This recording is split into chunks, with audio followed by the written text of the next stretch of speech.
Bonjour, dans cette vidéo, on va se rappeler de l'activité 3, partie 1, et on va continuer l'activité. Voie de contamination, c'est quoi la contamination? Lorsque les microbes pénètrent à l'intérieur du corps, pénètre, cela veut dire entre à l'intérieur du corps, c'est la contamination. Si les microbes entrent et se multiplient, c'est l'infection.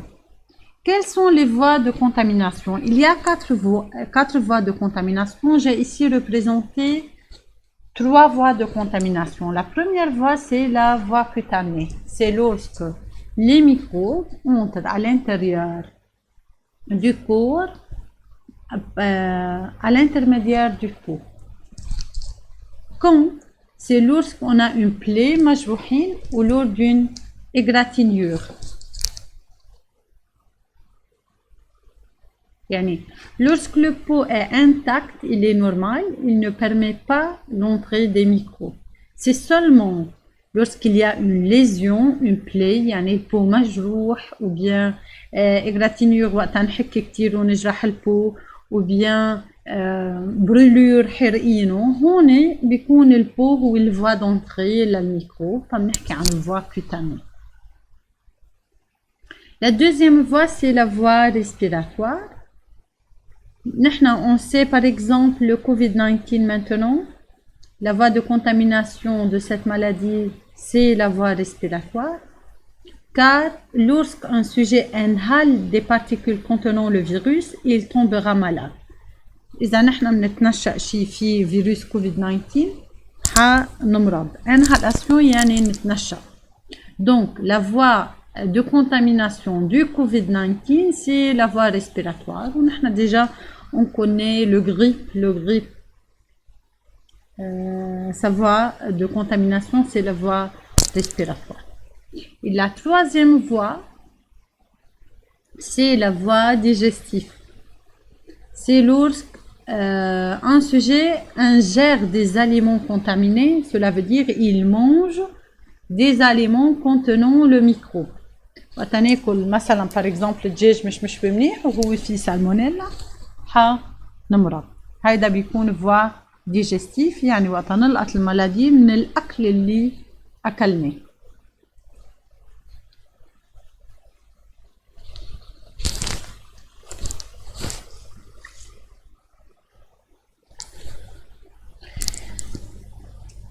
nous sommes créés avec des barrières naturelles, barrières يعني حواجز طبيعية qui existent dans notre corps naturellement. Ces barrières se divisent en deux parties, les barrières mécaniques et les barrières chimiques. Donc ici c'est les barrières mécaniques et ici les barrières chimiques. Quel est le rôle de ces barrières? Ils vont protéger le milieu intérieur de l'organisme des agressions de son environnement. Ils vont empêcher la contamination. هيدا يعني أبسط شرح للبارير naturelle.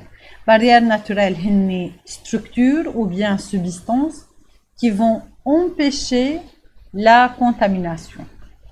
إذا بنطلع مع بعض بالبارير mécanique, on voit les muqueuses par exemple respiratoires, digestives, génitales. Muqueuses هن revêtement intérieur des organes, يعني اللي بيغلفوا الأورجان من جوا. وأنا البو هو revêtement extérieur. OK? Le peau هو revêtement extérieur للكور. Il va empêcher la contamination comment? On sait que la peau est formée de 3 parties, l'épiderme, derme et l'hypoderme. L'épiderme, c'est la couche superficielle, c'est une couche protectrice.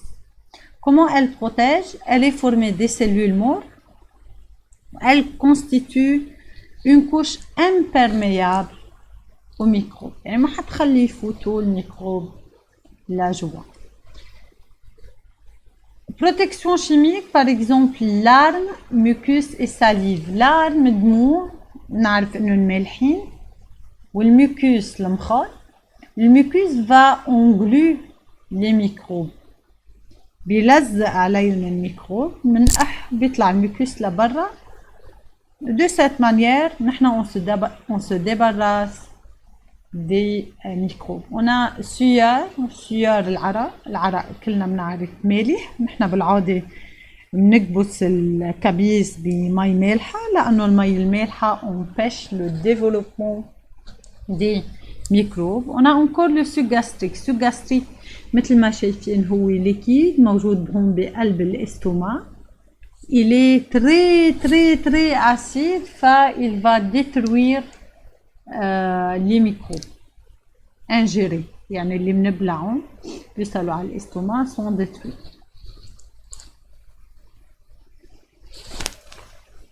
Lorsqu'on blesse la main, qu'est-ce qu'on observe? Donc la situation, vous avez blessé la main. Voici une photo. Qu'observez-vous et que ressentez-vous? Lorsqu'on blesse la main, on ressent une douleur, حنوجع إذا شكينا إيدنا بشي. حنحس محل ما شكيناها il y a du chaleur, دافية حامية محل ما صار في الليزيون. rougeur, احمرار. gonflement ou œdème مثل ما شايفين هون بالفوتو في ici gonflement ou bien œdème. Que signifient ces signes? Donc toujours lorsqu'on blesse la main, il y a douleur, chaleur, rougeur, gonflement ou œdème à la place du plaie. يعني محل ما جرحناها حنلاقي حمرت صارت دافية ورمت شوي وانوجعنا. شو بدل؟ هولي السيني دليل شو؟